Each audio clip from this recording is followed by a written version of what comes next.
போகிய விரலுறல் நரம்பின்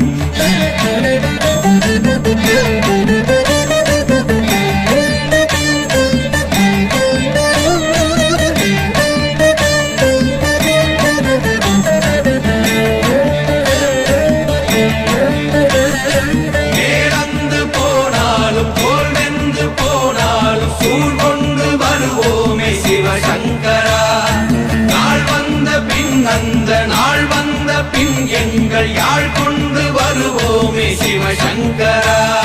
கேள்வி போகிய நீல்விசின் தொடையல் மணங்கமிழ் மாதரை மண்ணி அன்ன அணங்குமே நின்ற அமைவர் காட்சியாறு அலைகள்வர் படைவிட அருளின் மாறுதலை பெயர்க்கும் மருவு பாலை